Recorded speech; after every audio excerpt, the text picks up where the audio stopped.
A few miles away, the UN is hosting its conference on global warming in its plush gated headquarters. The gift shop is selling souvenirs of peasant tribal life, while delegates discuss how to promote what are described as sustainable forms of electrical generation. Africa has coal, and Africa has oil, but environmental groups are campaigning against the use of these cheap sources of energy. Instead, they say Africa and the rest of the developing world should use solar and wind power. A short drive out of Nairobi, we find our first solar panel. A Kenyan public health official has brought us to a clinic which serves several villages. The only electrical implements in the clinic are the electric lights and a refrigerator in which to keep vaccines, medicine and blood samples. Electricity is provided by 2 solar panels. So what can it do successfully? Lighting. Lighting only? Yes. What happens when you put lighting plus the refrigerator and others? What happens? It sounds an alarm. It sounds an alarm? Yeah. Then can we maybe see that?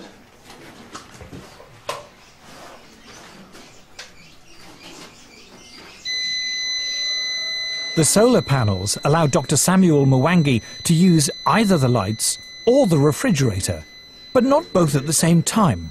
If he does, the electricity shuts down. Wind and solar power are notoriously unreliable as a source of electricity and are at least 3 times more expensive than conventional forms of electrical generation. The question would be, how many people in Europe, how many people in the United States are already using that kind of energy? And how cheap is it?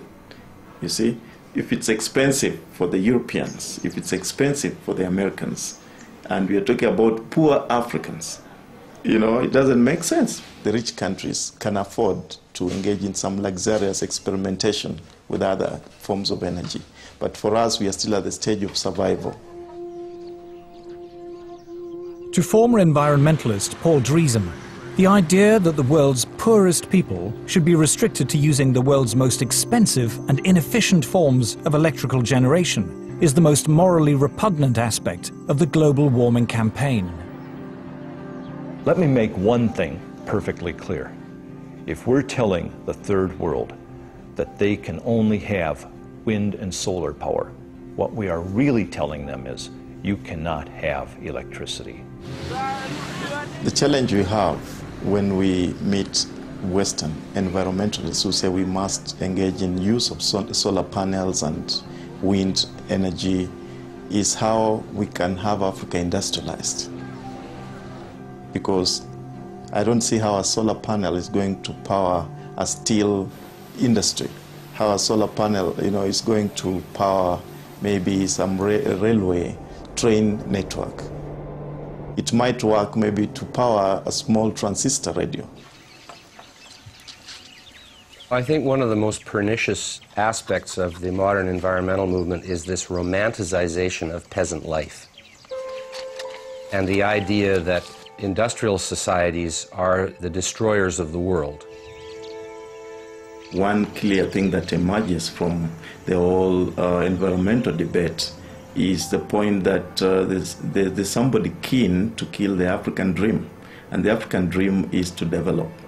The environmental movement has evolved into the strongest force there is for preventing development in the developing countries. We are being told, don't touch your resource, don't touch your oil, don't touch your coal. That is suicide. I think it's legitimate for me to call them anti-human.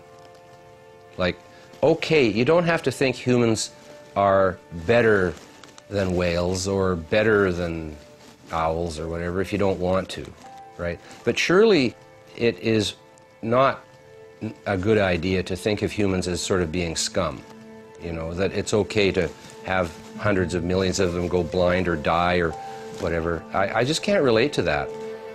The theory of man-made global warming is now so firmly entrenched, the voices of opposition so effectively silenced, it seems invincible, untroubled by any contrary evidence, no matter how strong.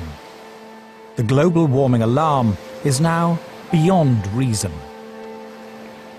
there will still be people who believe that this is the end of the world, particularly when you have, for example, the chief scientist of the UK telling people that by the end of the century, the only habitable place on the Earth will be the Antarctic. And humanity may survive thanks to some breeding couples who move to the Antarctic. I mean, it's hilarious. It would be hilarious, actually, if it weren't so sad.